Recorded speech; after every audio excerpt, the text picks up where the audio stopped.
know about MLM, but I'm a lawyer. I'm not a psychologist, I'm not a psychiatrist. I haven't studied cults my whole career. So I give this to you to help me answer that question as to why people join and why people stay in. Let me, before I get further into it, I want to just define three terms: direct selling, multi-level marketing, and pyramid schemes, because there is some confusion as to what these terms are. Direct selling is simply person-to-person selling away from a fixed retail location. It's the old door-to-door salesman. Vacuum cleaners, encyclopedias, in the old days it was medication or basically anything. But person-to-person selling away from a fixed retail location. Multi-level marketing is a very different thing, and a lot of MLM companies like to refer to themselves as direct sellers because direct selling doesn't have the same bad association that MLM does. But it really is a very different type of thing. In an MLM company, the distributor not only has the right to sell the products or buy the products from the company and sell them, they have the right to recruit other distributors. And they have the right to give those distributors the right not only to buy products but also to recruit distributors, and on and on and on. So you have essentially an unlimited number of distributors. That points to one of the fundamental differences between direct selling and multi-level marketing. In a direct selling company, if you're a distributor, you don't want there to be lots of distributors. You want to be essentially the only distributor in your market because you don't want to have the competition. A manufacturer doesn't really care how many distributors there are. For $1 million of sales, if it's 10 people doing 100,000 or 100 people doing 10,000, it doesn't matter. They're still getting their $1 million. But if you're the distributor, if you have a choice between 1 out of 10 making 100 or 1 out of 100 making 10, you want to be the 1 out of 10 making 100. So a direct seller wants there to be as few distributors as possible. With MLM, the distributors are recruiting other distributors. They're recruiting their competition. They're making it more difficult for them to retail products, which goes to the point that MLM really isn't about retailing at all, it's really about recruiting. What a pyramid scheme is, and this is a definition that has been developed by the U.S. Federal Trade Commission over a number of cases, over a number of years. A pyramid scheme is a situation where you make a payment for the right to sell and recruit others, and to receive payments when those people purchase products, and those payments are not related to retail sales. So for the FTC, the key component is, are you making money when people buy stuff regardless of whether they actually are able to sell it? And the Federal Trade Commission suggests that there are legitimate MLMs and pyramid schemes. I question that.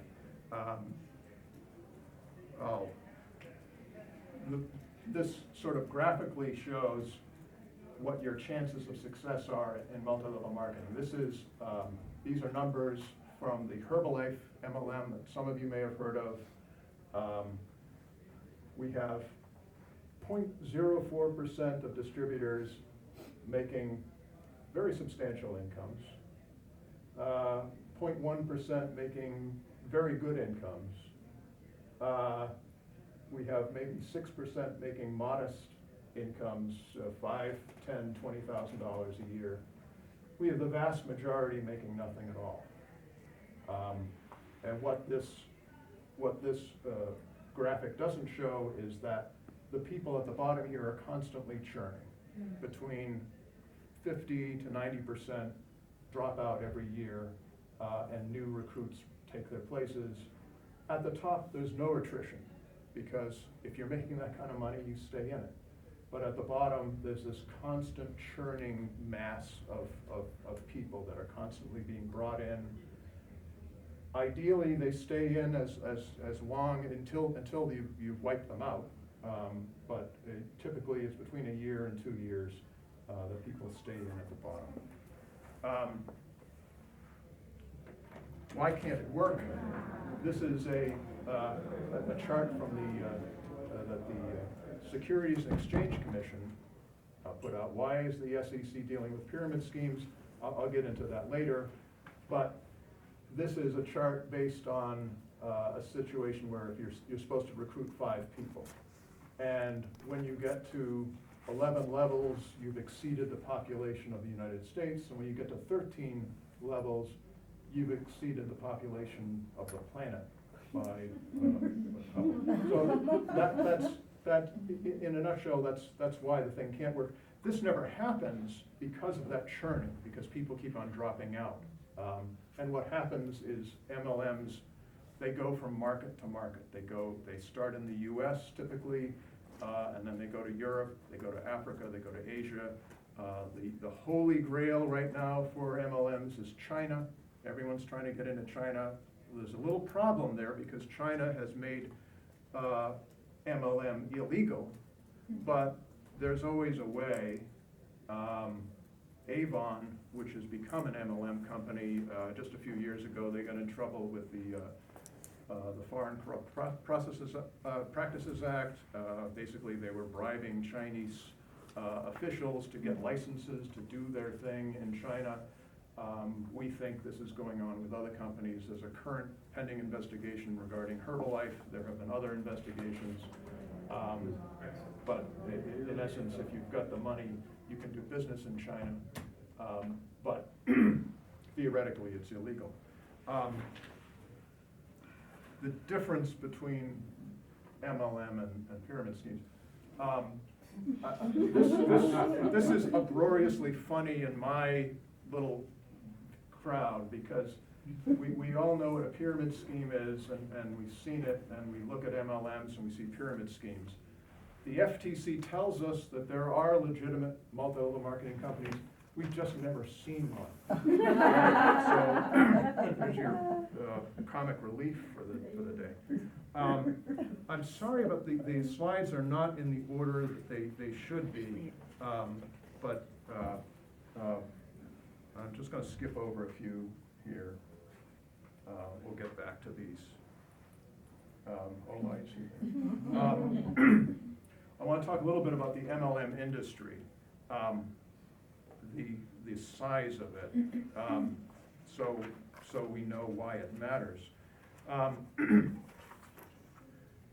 The Direct Selling Association, which has really become the multi-level marketing association because 96% of its members are MLM companies, about 150 members.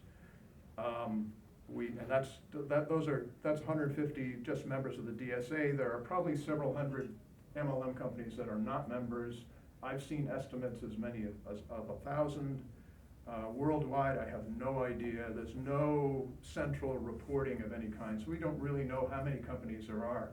Some have been around forever, some pop up and explode and die, and they move on. But there are at least 300 to 400 MLM companies in the world.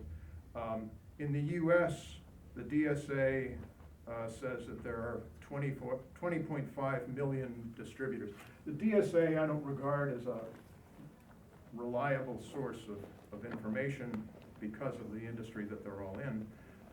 But just no one is collecting data on this company. So to a certain extent, we have to take their word for it. They say there are 20.5 million distributors doing 36 billion in sales. Worldwide, the World Federation of Direct Selling Associations says that there's 189.6 billion in sales worldwide. Again, I give even less credence to them than the DSA, but it's all we have to go on, except that the AARP, which is the American Association of Retired Persons, just did a survey on MLM.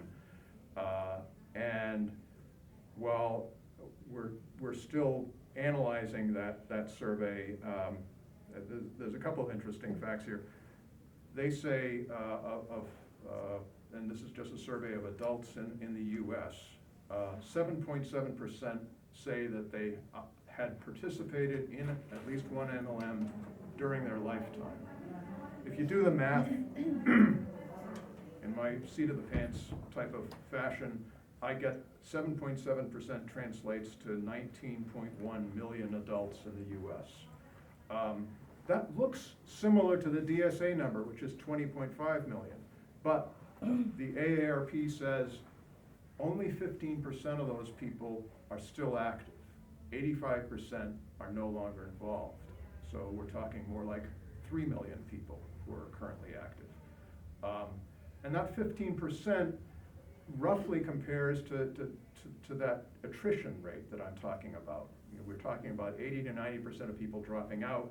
So the idea that 20 million people say that they have been involved, but only 3 million are still involved, that seems consistent with my view that most of these people ultimately drop out.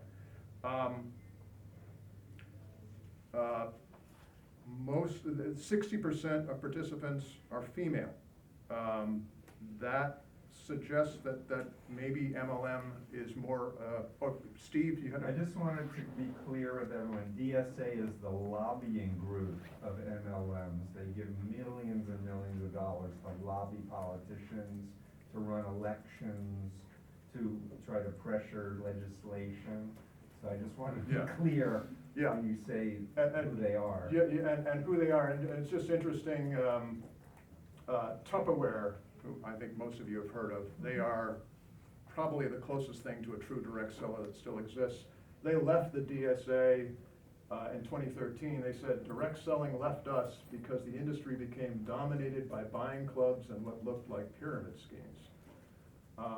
Avon had left for a while. I think they've sort of snuck back in, but the fact that Tupperware left, and they actually wrote up a white paper about why they left and why the DSA was going in the wrong direction, I think is a very telling point and supports what Steve said. Can I just be political and say Betsy DeVos is from the Amway fortune? You can. I was going to get, no, so it's okay. It can't be said often and too often that this is an industry that is politically powerfully connected. They, from top to bottom, they have, since the 1970s, they have very carefully and cleverly, in a sophisticated way, ensconced themselves in the political system in the U.S. such that state attorney generals are very often supported by DSA contributions.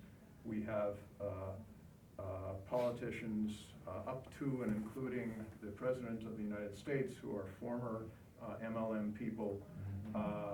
When I mentioned before, we were trying to get a disclosure rule enacted that would cover MLMs. Initially, the FTC proposed a rule that would cover MLMs. The industry raised a storm of opposition. They spent millions of dollars, and they got that exemption. And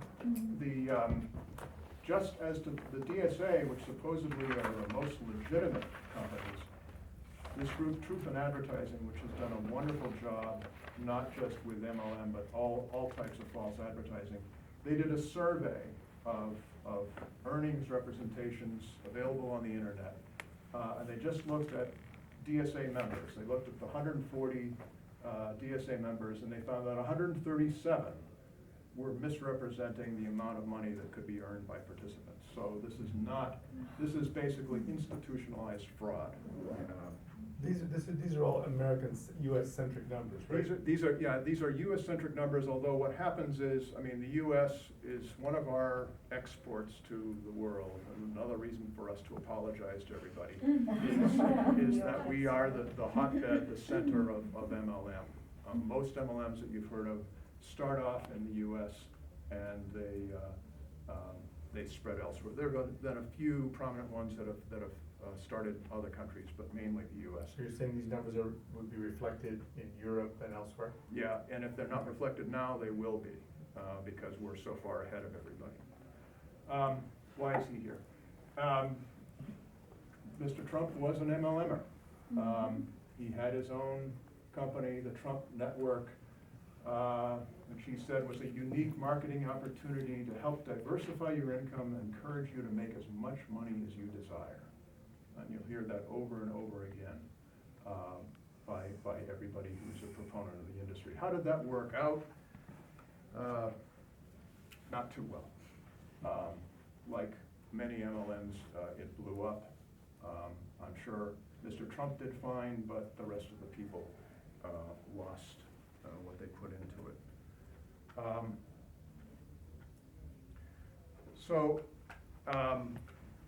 Just a little bit more on that AARP survey. MLM participants tend to be well-educated, married, employed. They live in their own houses that are owned by someone in the household. Their income, there's no significant difference between participants in MLM and non-participants. Basically, you're vulnerable. You're not insulated by, your education is not going to protect you, your income is not going to protect you. You're as likely to get roped into one of these as anyone. The average age of people who join MLM is 29, but I've seen that there's a wide range of ages. There are MLMs that focus on college kids. There are MLMs that focus on church groups, on different ethnic groups. I've seen them in the Portuguese community in the U.S. There was a big one in Massachusetts that blew up called Telex Free. There have been a number in the Chinese American community. It's equal opportunity scam. What about gender? The AARP survey did indicate that there were a higher percentage of women than men. I don't know, because this industry has not been studied to this extent over a period of years, I have nothing to compare that to. I don't know if that's always been the case. And I don't know why that's the case, but it could be because opportunities are less available for women, or that home businesses are particularly attractive to women who are in the home or have kids, and this is presented as a way of hey, you can take care of your kids and you can have a business and make money. That's one of the pitches. So how that relates, we don't know, but that was a significant finding of the study. Of MLM participants, 34% were recruited by a friend, 12% by coworker, 9% by neighbor, 8% through social media, 7% through a religious organization, 7% through participation in a volunteer community group, 6% by a family member. So there's always, almost always, it's someone you know. It's someone who knows that contacts you and brings you into to one of these things. So I want to get to the meat of what I did, which are these 10 common elements that I mentioned. And the way I did this is I had a number of sources. Some of the older sources were books written by former MLM participants. One of the earliest is a book by Philip Kearns, who wrote Fake It Till You Make It, about his experiences in Amway. I found it interesting for this group is that Philip Kearns lost his mother and his sister in the People's Temple tragedy. And he was they were in that group. He had been in that group. He left it as a teenager, so he could have been a casualty in that group. He wrote a book about his experiences there, which was was a bestseller, and that made him a target for recruitment by MLM, by Amway, because MLMers love people that know lots of people and that have influence. And so he was definitely targeted to join Amway, and then he wrote about his experiences there in a very compelling way.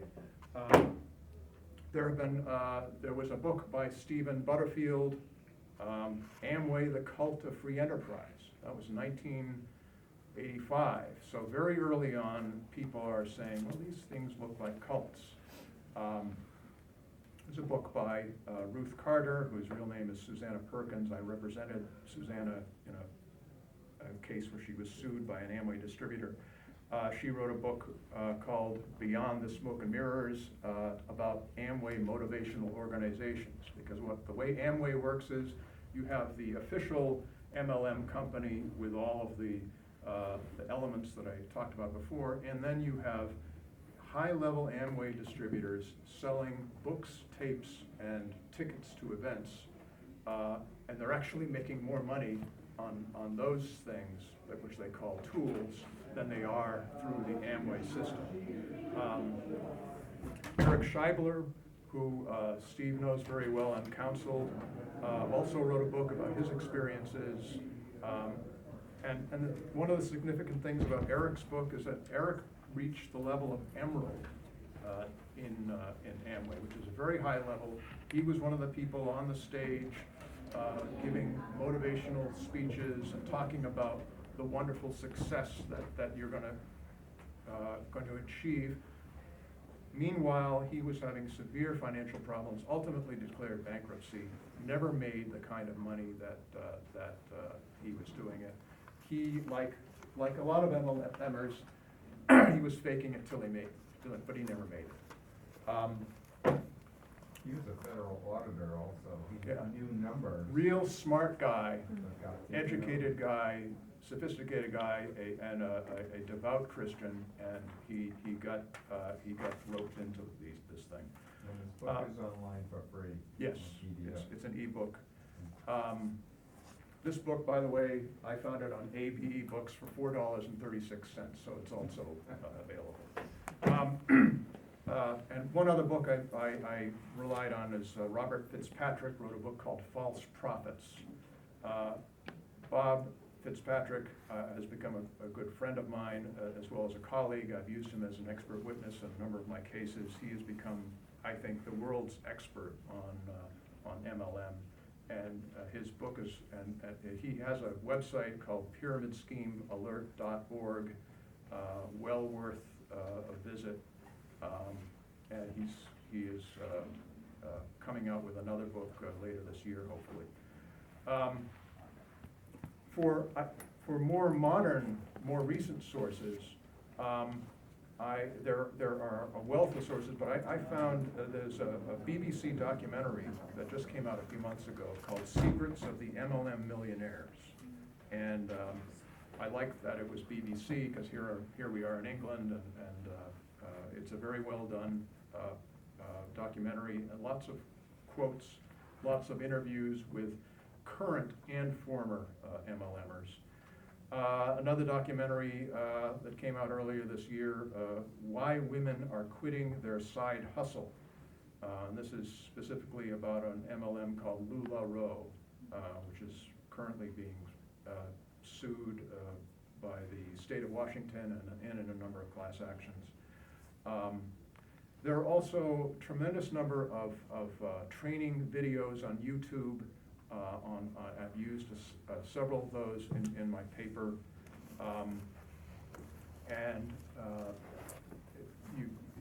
it's just, if you look up any subject on MLM, you're going to find hundreds of things. And what I found with both the older and the newer sources, I found basically it's the same pitch. I thought, well, maybe social media's changed things. Maybe there's new modern twists on it. No, it's basically the same things that were going on in the 70s or 80s are going on today. It's the same pitch. So with that in mind, let me get to these factors. The first is the curiosity approach. And that's the person who's inviting you to the meeting. Doesn't tell you the name of the company. They don't tell you what it's about. They don't tell you that it involves selling or multi-level marketing or anything like that. They say, I want you to come to a meeting. It's really something exciting, and I think it'll be worth your while. And you ask them a question, and they say, well, I don't really have the time, but just come to the meeting. Do you have the time? And it's someone you know, someone you trust. So, so you go. And this is something, this is not by chance. This is something that is very carefully taught, and it has been taught from the get-go. A lot of the earlier sources I mentioned are Amway sources. That's because Amway has been around the longest. They are the great granddaddy, but everyone does it. And I was amazed to find out that it's still part of the core part of the pitch today.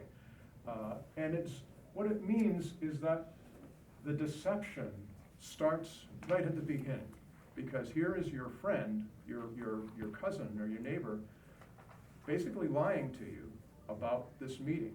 So it already it's already deceptive, because they're not telling you something crucial about what you're about to do.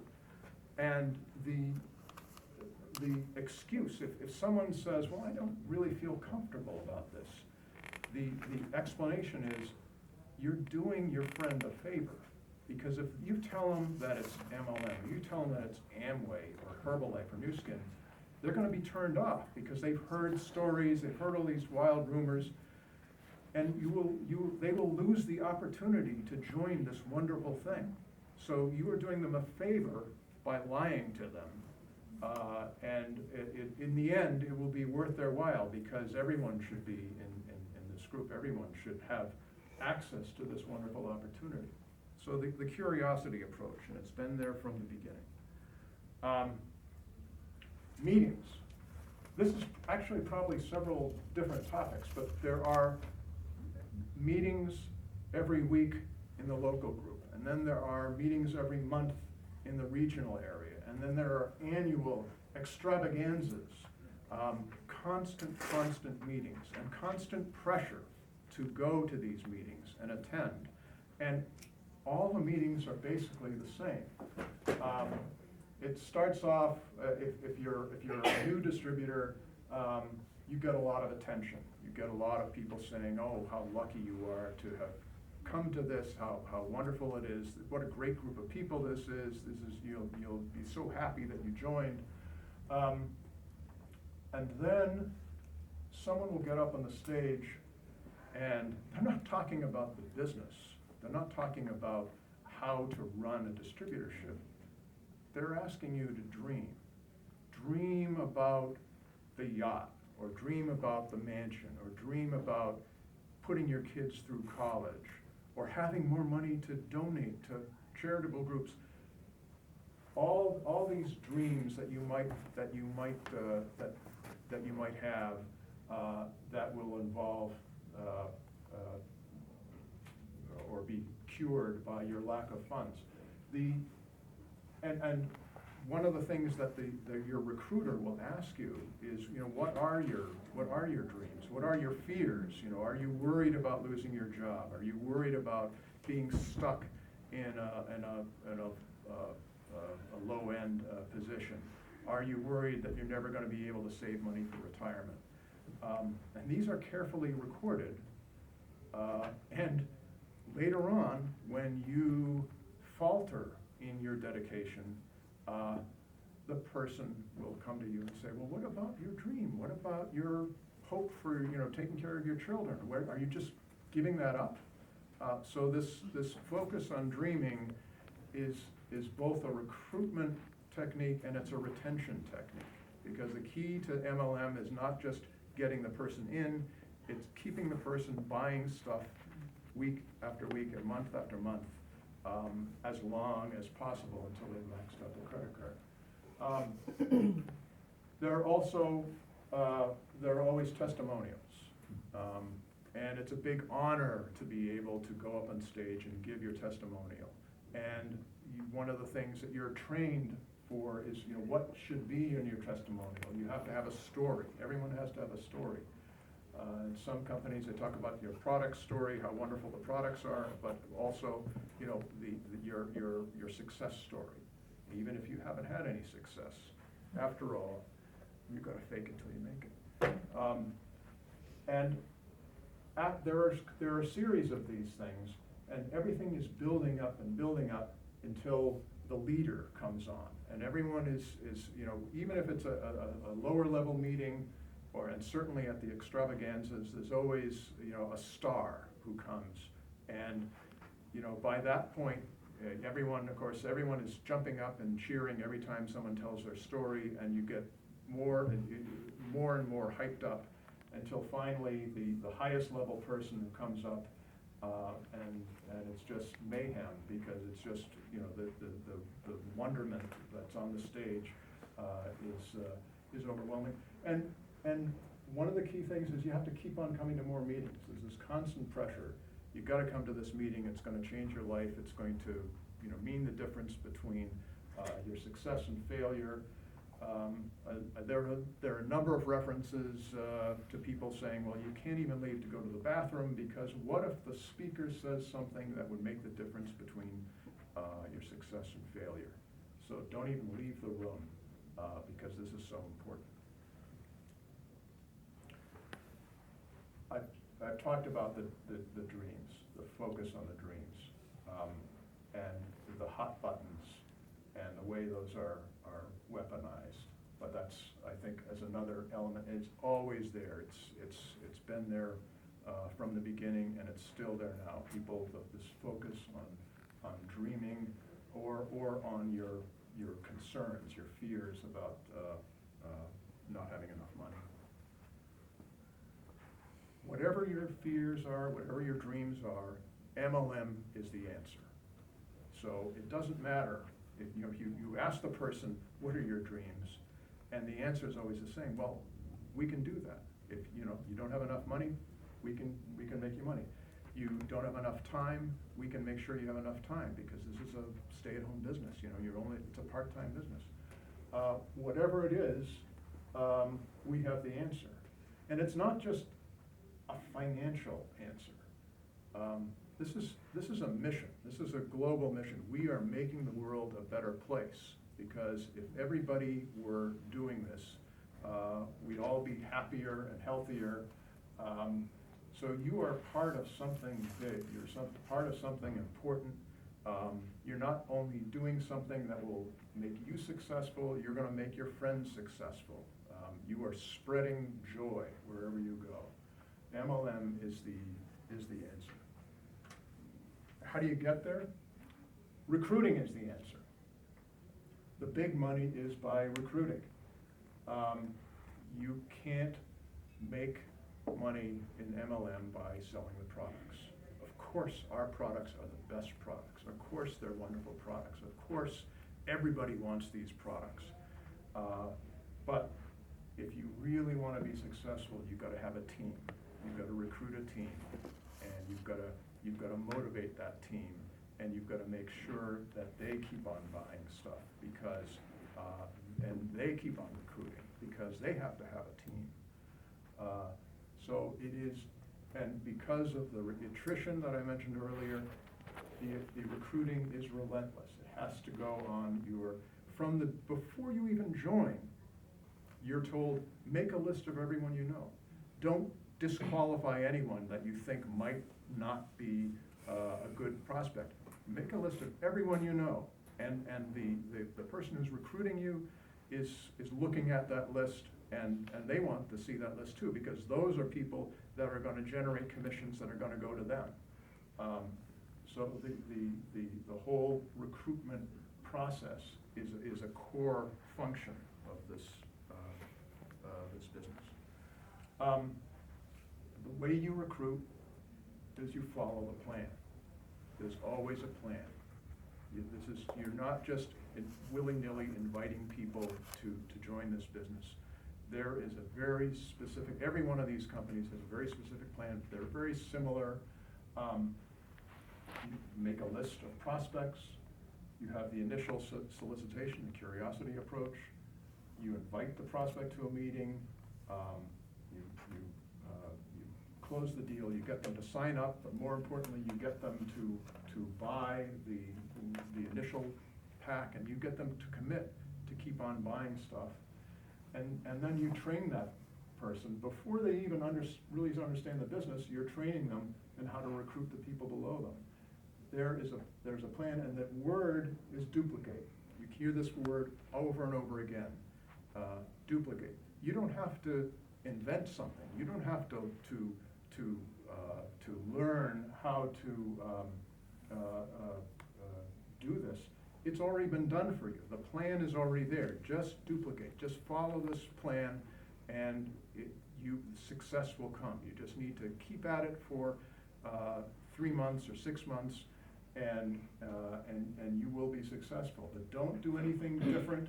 Don't change a word. Follow the script. You will be successful as long as you're duplicating, and you need to duplicate your recruits and instill that into them. So it's constant duplication.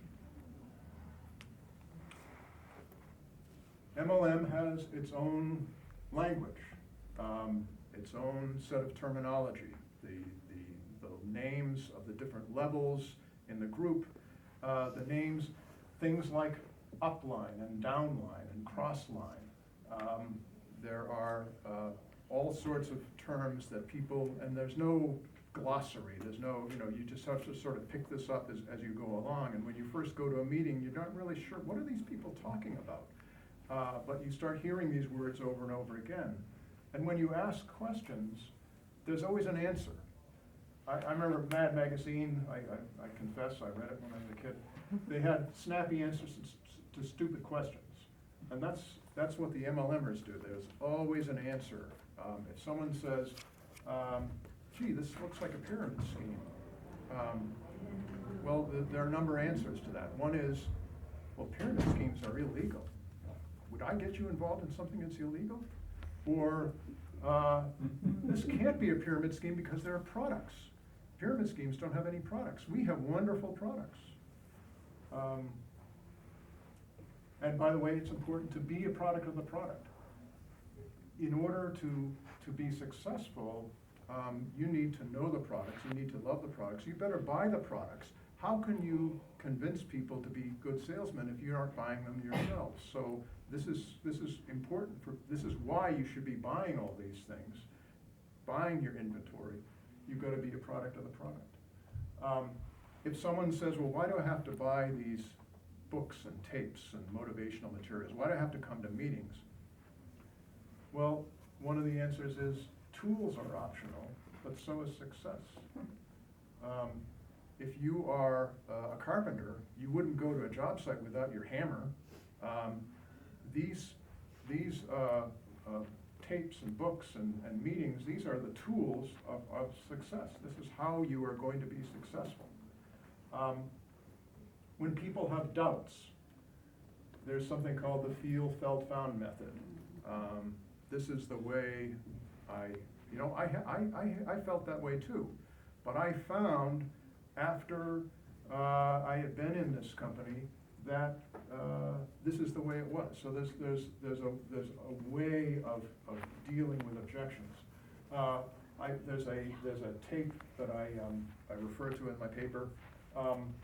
2 words that you need to know in order to be a successful recruiter. And what this guy says is, so someone will say, well, I can't get involved in this business. I don't have enough money, or I don't have enough time. And you don't fight them. You don't contradict them. You say, of course, that's why I'm calling you.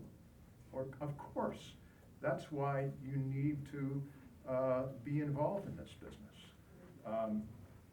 There are thousands of these techniques and these answers, and they are all and they are common from group to group to group.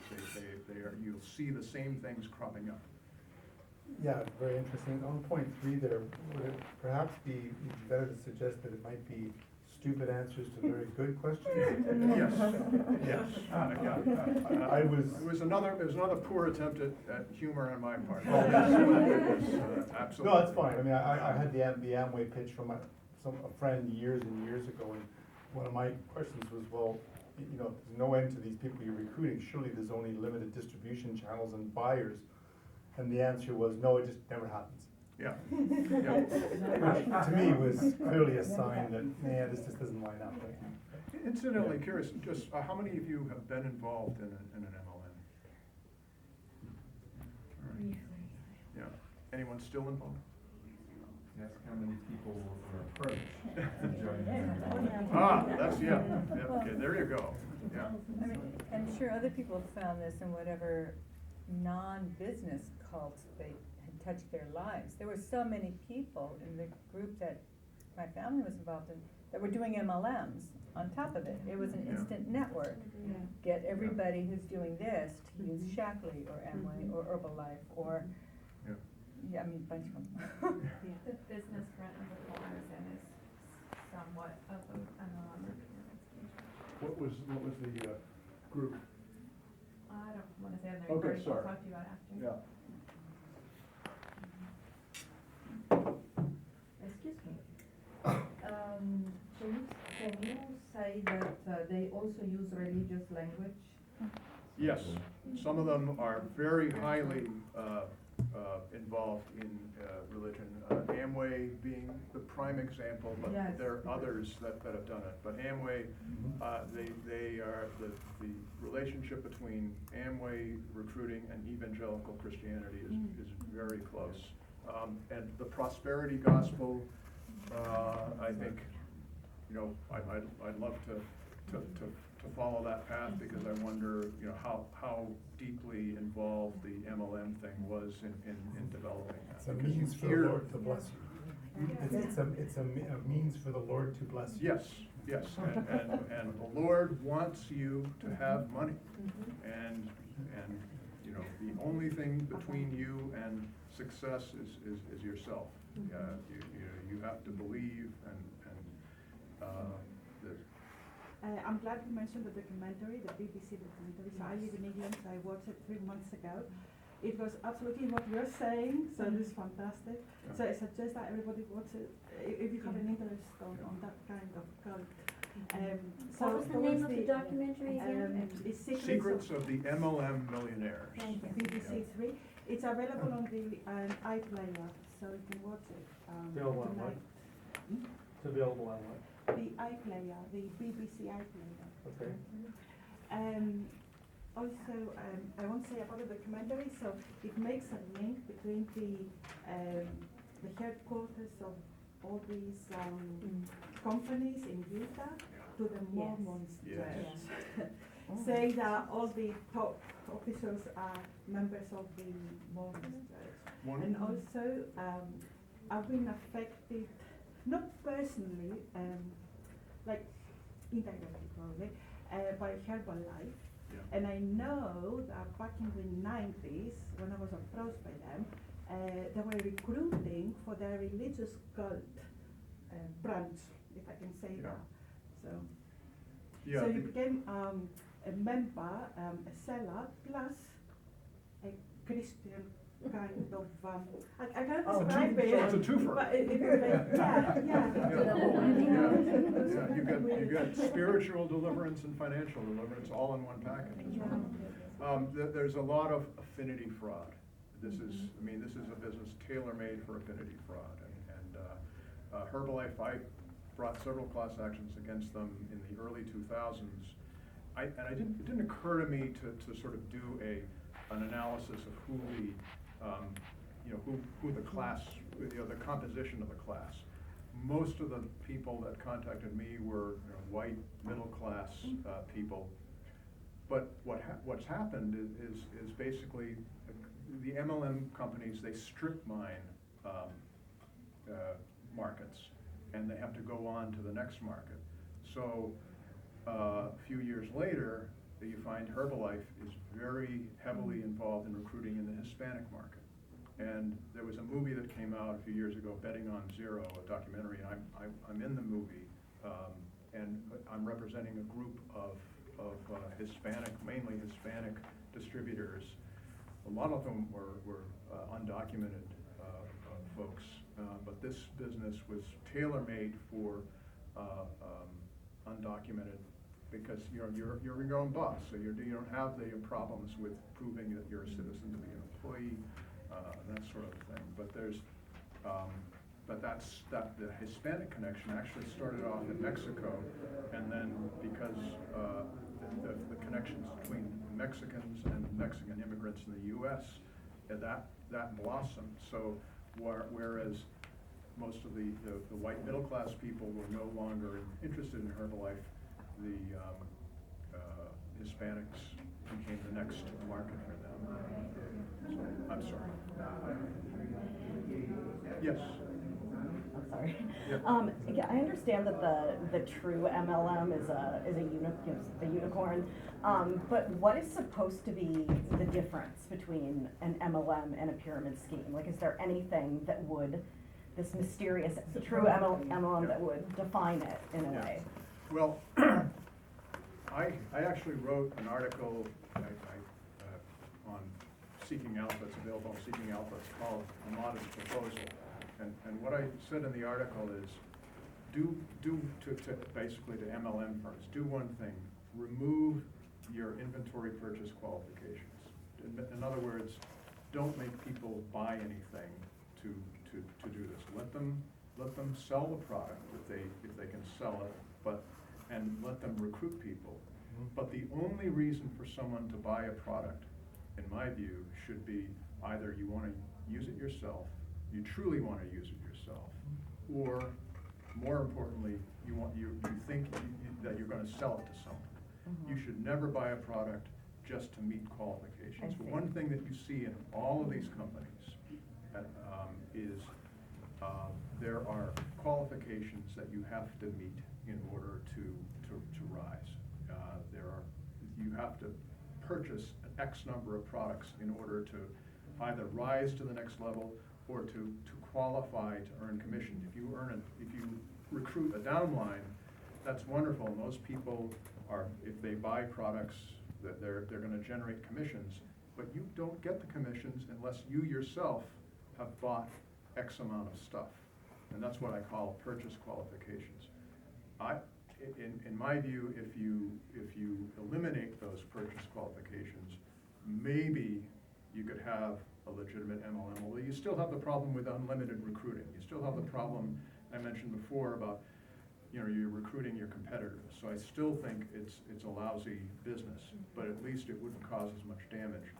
But the real point is, no one would ever do that. No one took me up on my proposal, because the thing that makes these things work, the thing that makes them valuable to the manufacturer is to have this group of distributors that are motivated to buy stuff and keeping on buying stuff, and that's what these qualifications are.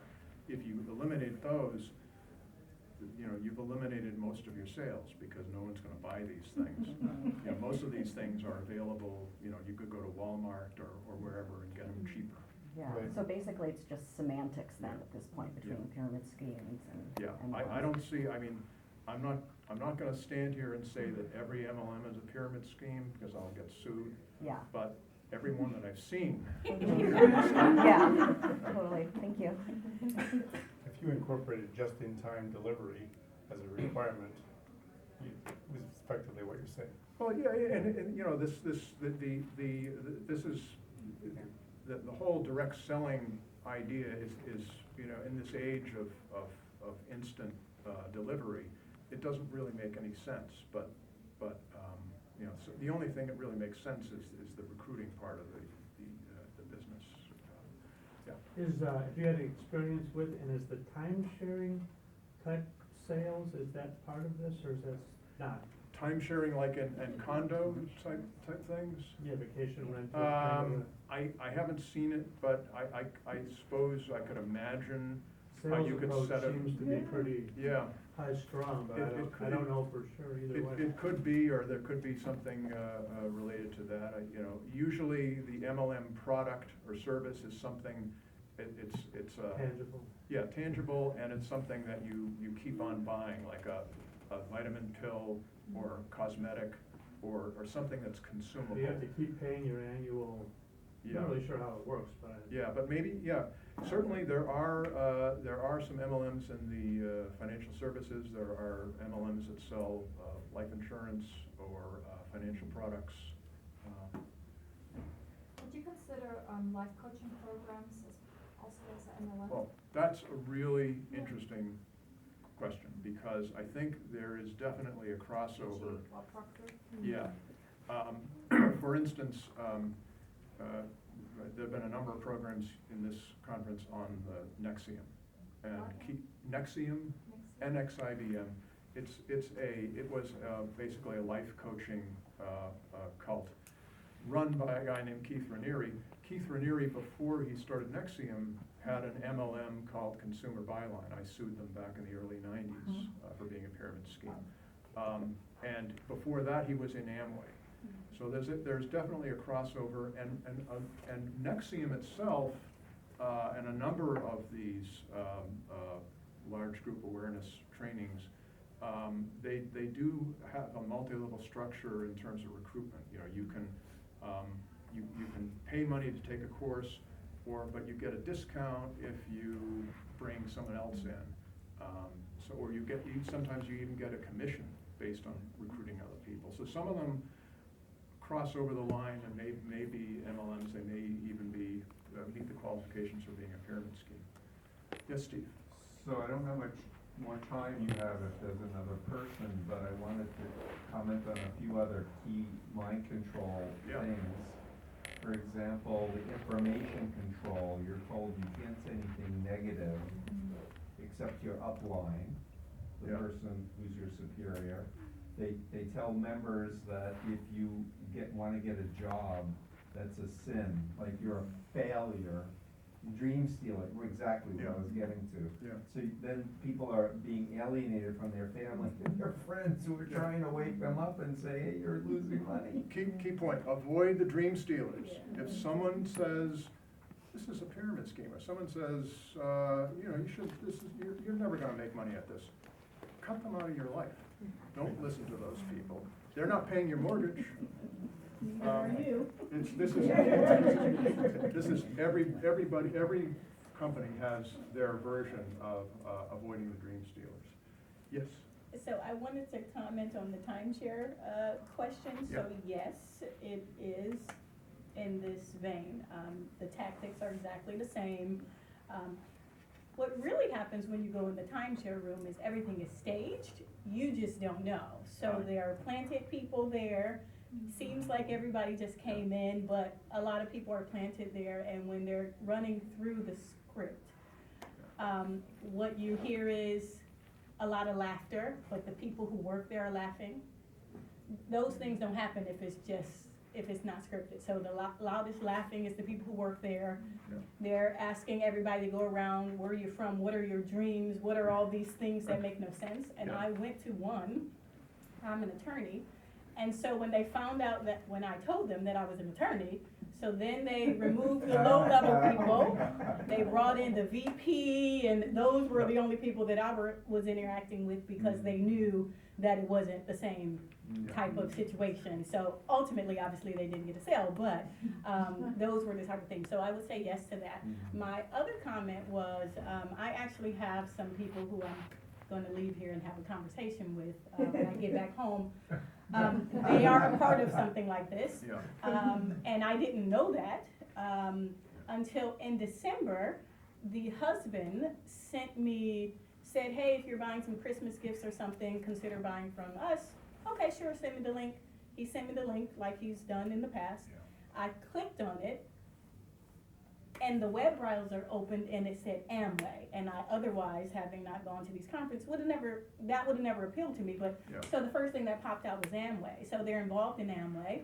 It explains why they're struggling, even though everything's great. They're going to these conferences, and now it's all nonsense. So, fortunately, I'm gonna have to meet with them, but they're involved, but they're involved in this, and a lot of people are, and I've even had people infiltrate like a country club and just bring people in, and it's a different environment, and they seem like zombies. Everything's scripted, it just seems really weird, so those are some of the reasons why If I can just add, there's a very good Dateline on the YouTube about Amway. They did an undercover investigation. So you can Google it on YouTube, but be careful about approaching true believers in an aggressively negative way, because it's just like talking to someone and saying, oh, the sheep. Yeah, because they are equipped with answers. They're told they're gonna be, Persecuted. yeah, they're told that, you know, not everyone is gonna, you know, believe you, and this is how to deal with those people. Avoid the dream stealers. There are seminars and instructions. How do you deal with these people that are questioning your dream? And one last thing I wanted to add to it, one of their main tactics, and you may have mentioned it before I came in the room, is emotional manipulations. And so what this particular, the husband it's the husband and the wife, he sent me a message, and then he said, oh, my father is in a nursing facility, and we have to pay the bills. Could you consider buying from us? And I read that and said, what the hell? No, I'm perfectly fine with being forward. So I said, well, I'm not gonna buy anything just because. So if there's something I'm interested in, I'll buy it. But, oh, no, yeah, we understand and we love you anyway, even if you don't buy it. Well, even if you don't, obviously, but those type of things. A normal person in a normal environment would never, I need to pay my rent. Can you support my business? Of course, everybody has something to support, but to say someone is sick, can you support me is horrible. And so they do things like that. And I have 2 weeks in Miami I'm trying to get rid of.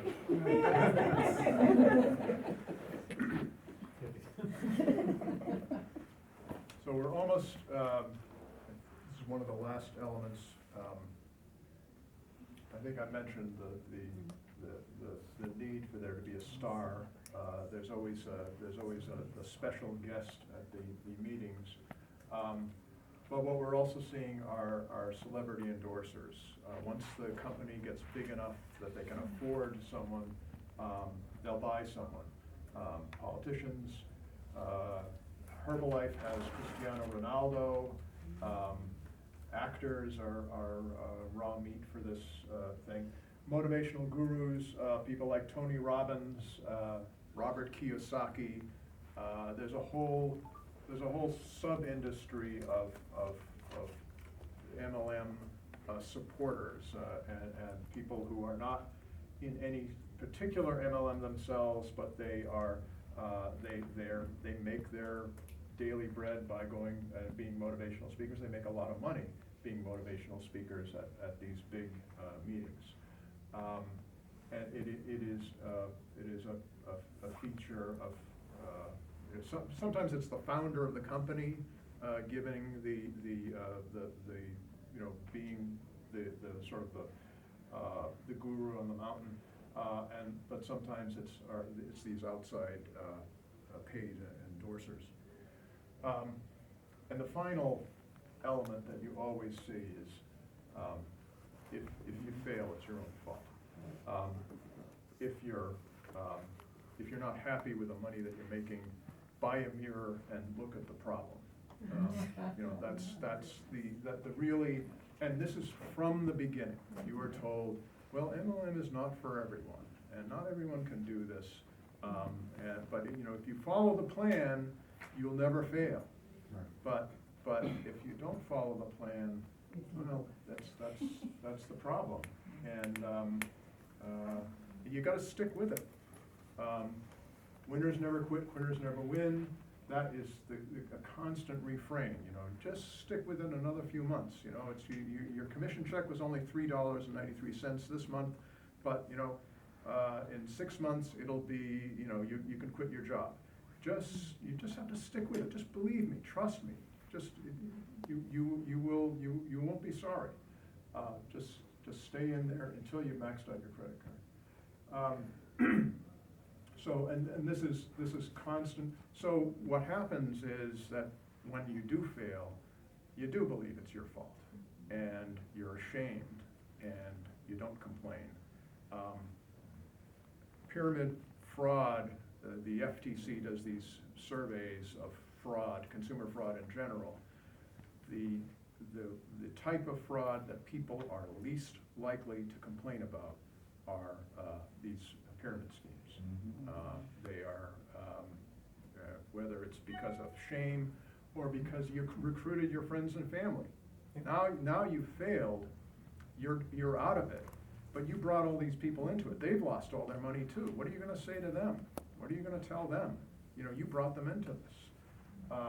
So it's sort of failure building on failure. So I think that's the end of, so I can pick up, some of these were just illustrative. I'll get into the legal, so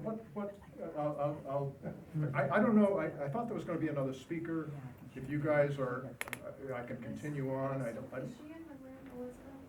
Never speaking? Oh, okay. She's doing Maybe the- she's in the wrong room. she's doing the cold, she's down. Did you, I'm sorry, I missed the very beginning, did you mention how you got involved in this area of expertise? Did a case come to you or something? Well, what happened was, in the 80s, I was in a firm that specialized in franchise and distribution, normal distribution law. And we went all over the country representing franchisees and distributors, litigating cases. And actually, my most famous franchise case was what we call it a cannibalization case. It's when the franchisee puts the store too close to another store. And we argued that the implied covenant of good faith and fair dealing says that the company can't do that, even if there's no express territory. We won that case. That's at Starbucks, it seems. Yeah, well, Starbucks is not a franchise. At least in the U.S., it's a manufacturer, so they can put their stores right next to each other, and no one's going to complain. But if you're a McDonald's or Burger King, you don't get a specific territory.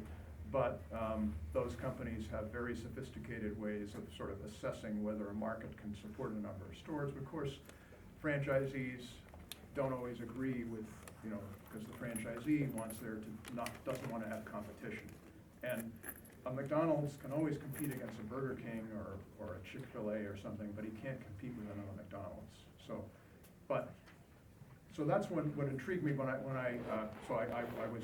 that was my background. And then in the early 90s, I joined a firm that did a lot of class action work, including, they had just filed a bunch of cases against multi-level marketing firms. They had no idea what they were doing. So I inherited these cases and realized that I was dealing now with the wild, wild west, because I was going from a highly regulated industry to a totally unregulated industry. And really it's not a distribution business at all. It's a scam business. And with the Trump administration putting Betsy DeVos in the cabinet, Yeah. No, it's Betsy DeVos.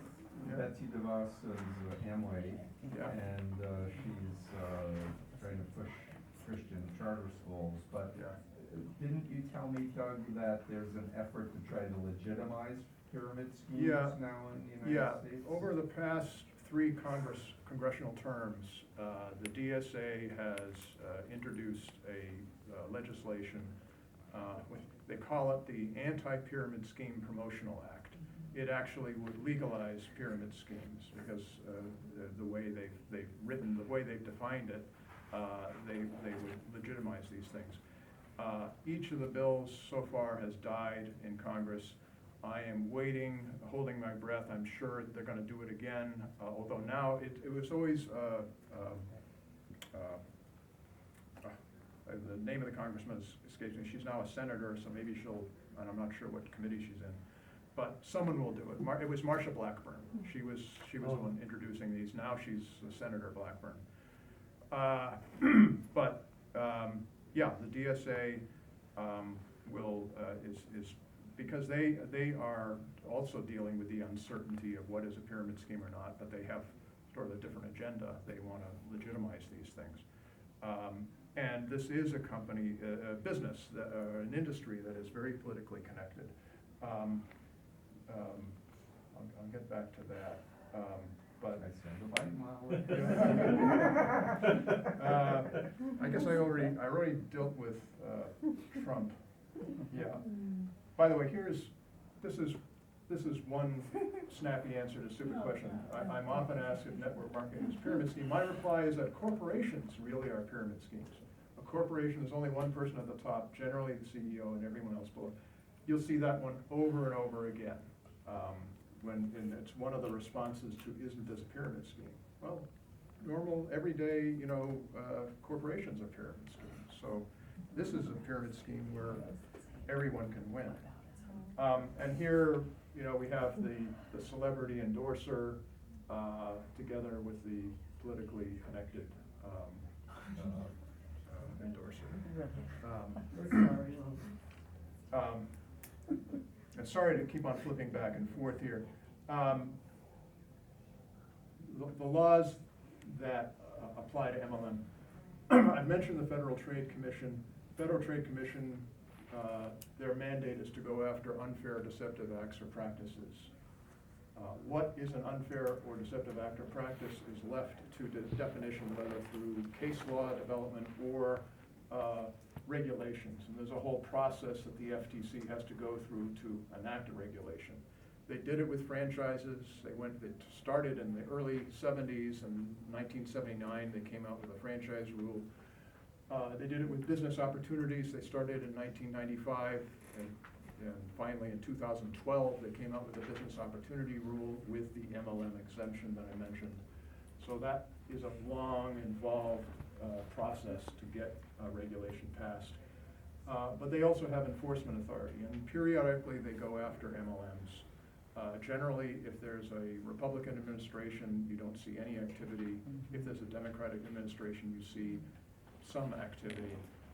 But it's a case-by-case basis.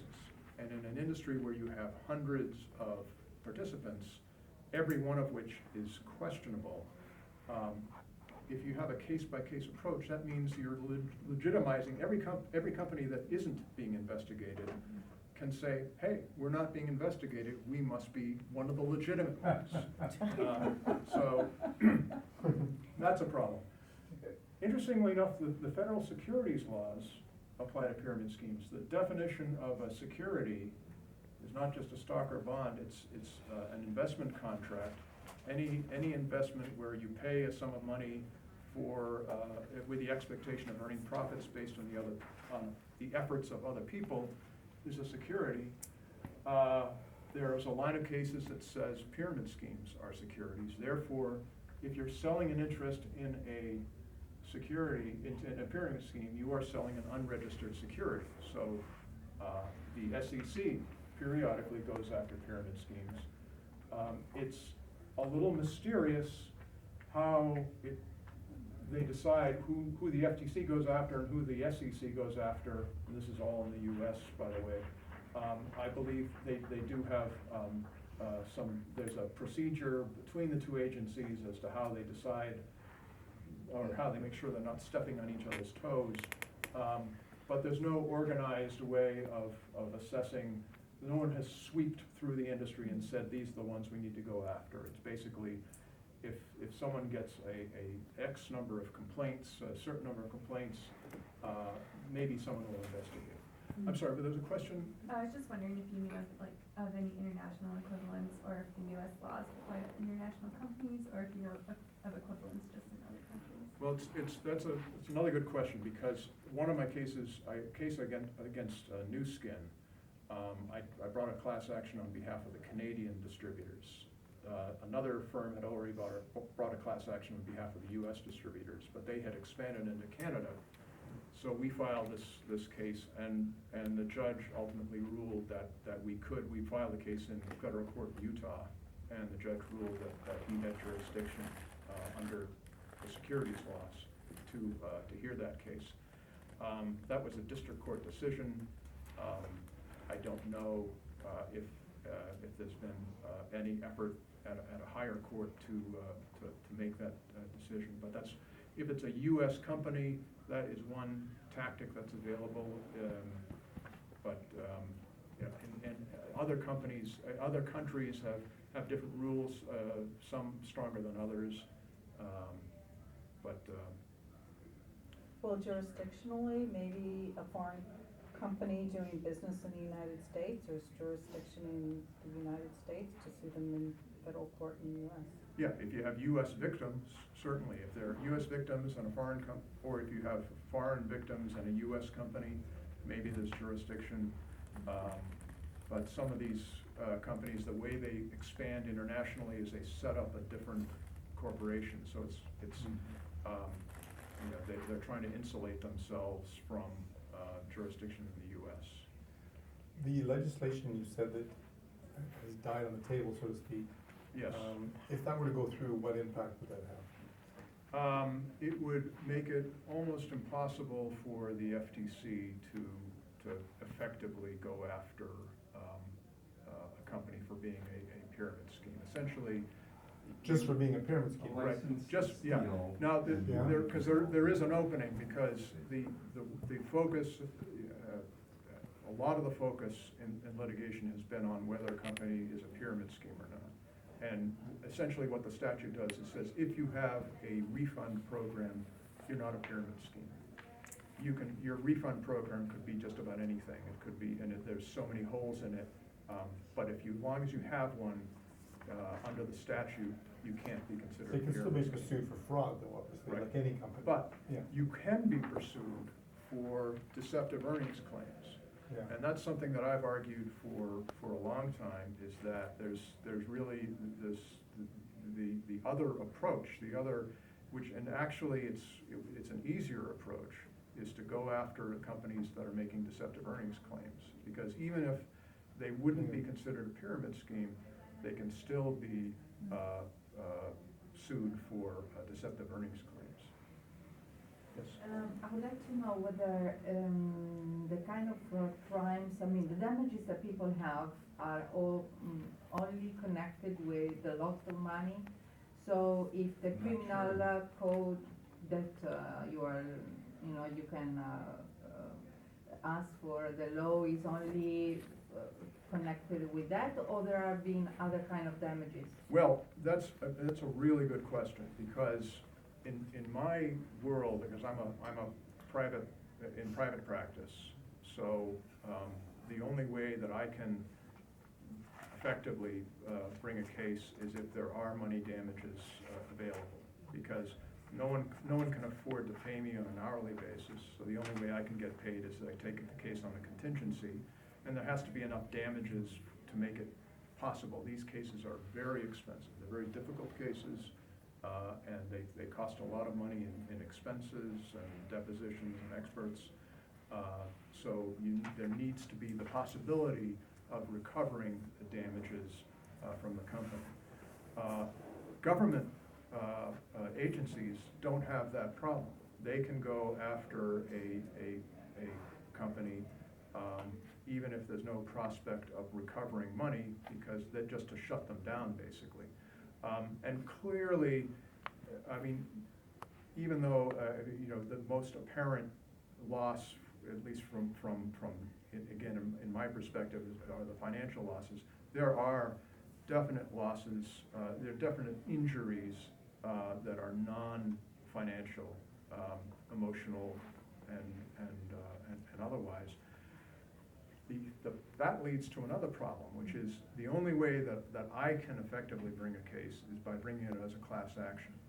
If one person who's lost a few $1,000s, I can't bring the case, because there's just not, I can win and I'm gonna lose because there's not enough money there. So I have to bring a case where there's 10,000 or 100,000 or 1 million people who all suffered money.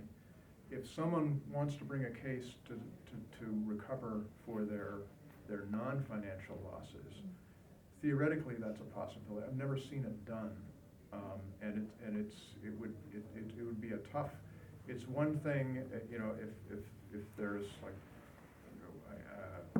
physical abuse or you know, something that rises to the level of what we saw in Nexium, for instance, there will be civil cases in that situation. But I haven't seen that with MLM. Yes? I have a question about fraud. I was speaking to a former member who was high up, Yeah. and she's concerned about whether she committed fraud while she was in there, because she said that she didn't, she basically lied about how much income she was making to Yeah. recruit more people, but that's what her upline did to her, and she was unofficially told that that's expected, and you're not lying because it is technically possible to make that much money. Yeah. So she was like saying, I think that it's fraud, but I Yeah. wasn't sure, I don't know, you know. In this business, one of the heartrending things about it is that the victims are also the perpetrators. So that the people who, you're recruited, and before you have any kind of success, you are told to recruit other people. And how do you recruit other people? It's by saying how much success you're having, or how much success you're going to have, or how much success that the people that recruit you are having. But you are definitely encouraged to either exaggerate or jump over or dissemble concerning the financial And you have losses. sunken costs there too. So the longer that goes on, the stupider you're gonna feel. You know, you've been telling you're making all this money, it's gonna be hard to, step back from that and admit that you have been deceiving or exaggerating Yeah. for a year. So you're sort of hoping that what you're exaggerating about will become true, so you don't have to backtrack and apologize. And you're also told through they get mindset teaching. So if you think positive, it's to do with the secret, I think, so if you think positive, it will happen. Yeah. So there's still, at the same time, they're under that belief that if I speak it, it will happen. Absolutely. And if I speak against this, it won't happen, so. Yeah. One of the conferences I went to this morning was a wonderful one on magical thinking and also on awe. And Steve was there too, and it was one of those ones where I'm just checking off the boxes. I've seen this, I've seen this, I've seen this. It's amazing. Yes? And I just want to talk about the fact that really it is people who you trust. And people who are other seemingly smart. Yeah. I had a colleague of mine contact me, a guy, at 10 o'clock at night, so it was already bizarre. I answer the phone and go through the pleasantries, and I'm saying, why are you calling me at 10 p.m.? And he says, oh, are you busy tomorrow at 5 o'clock? Not particularly, I don't have any appointments, what's going on? Hey, got this meeting that I want you to come to or whatever. Okay, right, no problem. Curiosity No approach. problem, I said, okay. What is the meeting about? Now, we're attorneys, so, I mean, under normal circumstances, maybe someone would, but this should be the normal part of what you're expecting. What is the meeting about? Oh, I can't tell you, just need you to come. So I'm an attorney just like you're an attorney. I am busy, I don't have time. I said, I'm not going to a meeting that I don't know anything about, so if you want me to go to the meeting, then you have to tell me what this meeting is about minimally and who's there. Oh, you have a good evening. That's a colleague, so it's all, so you just, that's a lawyer, yeah, so you just can, say cut the cross off. you cannot go anywhere. Your education will not With help any, you. I mean, you just can't do it, and I know sometimes people feel bad, cause it's their loved one or their whatever, but if someone is inviting you somewhere and they're not telling you who it is, doesn't matter if it's your mother, your child, you do not go. You don't do that. Yeah, but they do that, because that's the first thing they're told to do, is get the people who love them, because you will get rid of your trust level. Because you trust them, you will go and do things that you wouldn't normally do. And that's really, you can't do that. that's what you bring to the table as a recruit. Correct. Is these relationships. Correct. They the person who's recruiting you or their upline, one of the reasons they're recruiting you is because you have access to all these people. That's the value that you're bringing to the table. Steve? So I understand that the entities in government are to protect consumers, but from my point of view, these are mind control cults. And so my question really is about, is there a chance that we can apply labor trafficking frame on this? Because people are investing so many hours, and if we can prove, because trafficking is fraud, force, or coercion. Yeah. We definitely got the fraud, we definitely got the coercion. With the promise of some Right. success in the future or feeling embedded. Yeah. Any It's- thoughts about? Well, I'll tell you, there's a history here, and that part of the history actually goes back to the 1930s. Because one of the first problems that the direct selling business, and this is when there really was a direct selling industry, one of the first legal things that they faced was having distributors be treated as employees, because that would be death for most of these companies. They can't provide the employee benefits, you know, they need for the distributors to be independent contractors. And there's a couple of papers that have come out recently, and but I believe it really goes way back, the battle over that. So there are actually statutes on the books that might be an impediment to that theory. Otherwise, I think it's a good theory. I think that the manufacturers are getting free labor from the distributors because they are theoretically independent contractors paid only on commission. There is no cost to the company for all the work that these people are doing. And if you read, for instance, there are a few publicly traded MLMs, so we get some information that way. Herbalife is one of them. If you read Herbalife's public filings, one of the things they say is our distributors fund all of the marketing, all of the advertising, all of the costs are funded by our distributors. So it's Herbalife has tremendous wholesale margins because their distributors incur all these costs. So there is, I haven't explored that venue because I think there's this statutory impediment that goes way back. Yes. I just wanted to comment on the, inviting family and friends. From my experience, I was kind of recruited as a teenager looking for a summer job. Yeah. So it wasn't, I know that the family friend thing is big, but there's also this, they put the recruitment things online, and they'll say, Yeah. you can get up to 30,000 a month or up to 40,000 a month. Yeah.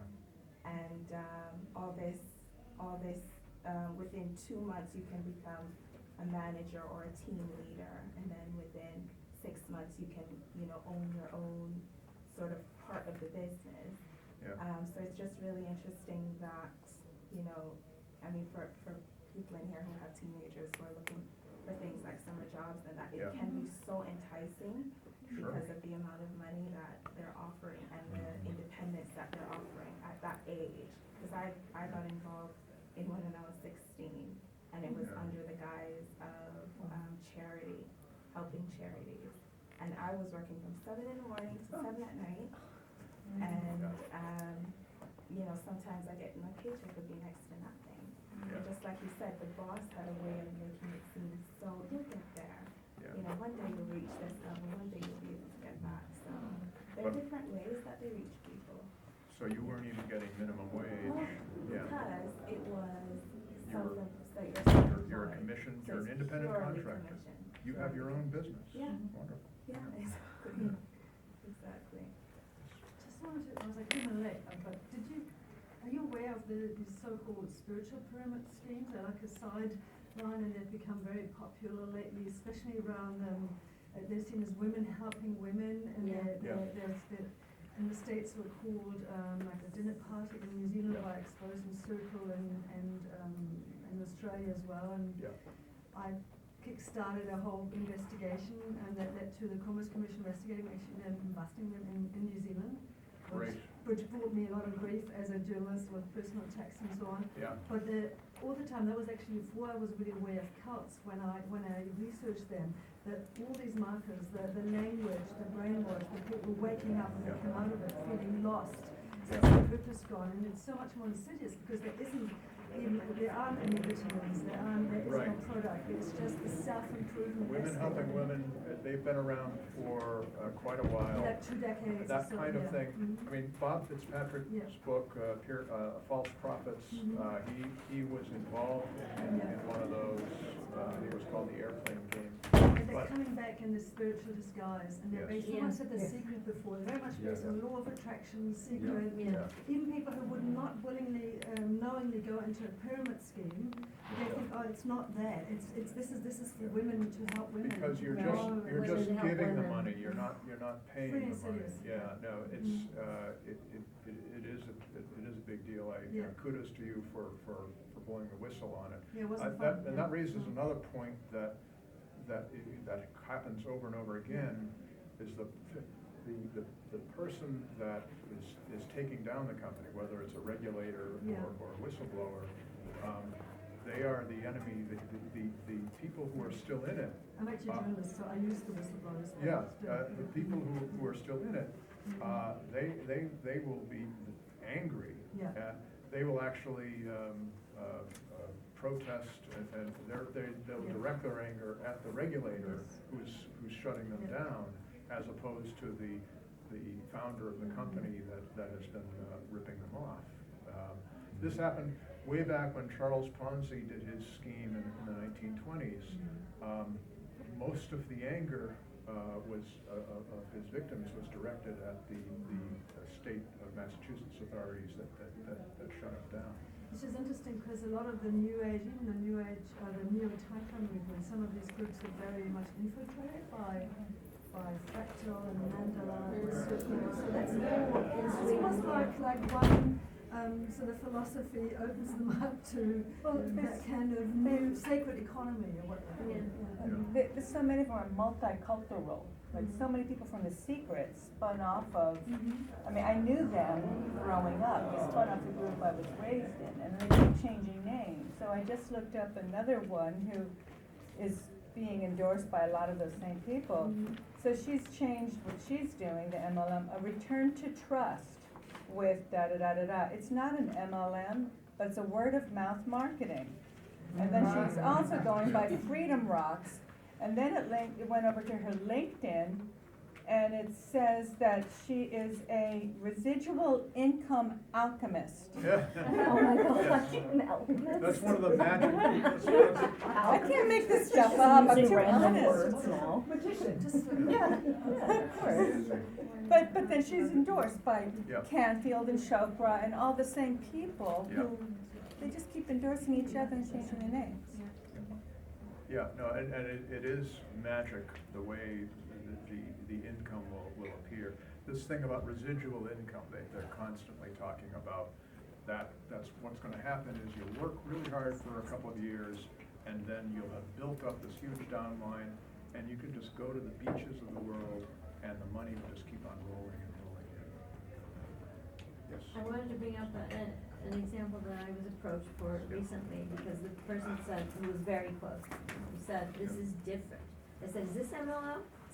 And she said, this is different. And it's a water filter, Kangen water filter, have you heard of them? And they seem to be doing some things differently, and that is, they say that they pay their people below them first before the people above them get paid. And then the other thing is that it's not like you're gonna buy years and years, because you have to pay a lot in the very beginning. So this water filter that probably should cost, let's see, maybe $1,000, it costs instead $6,000. Yeah. Because, is the way I see it, they need that much money to pay these commissions. So Was they that are nice, actually eh? paying commissions, Yeah. it seems. But, so they're doing some things differently, but to me, it's still a regular. Yeah, I've seen some that are structured that way. The problem from their point of view is not everybody has $6,000 Yeah. to put into it. So it's better getting people in at a lower level, but then keep them, funding it month after month. But, there's another market for the people that can afford the 6,000 or and you see that with the large group awareness, you go up from the 1-day seminar to the 2-day to the full week, thing, for several thousands of dollars. So there's. But I mean, this is a regular MLM isn't it? I'd have to look at Yeah. the compensation plan, but it sounds that way. I mean, I recognize all the other trades. Yeah. Thank you so much. Yeah, thank you. Thank you.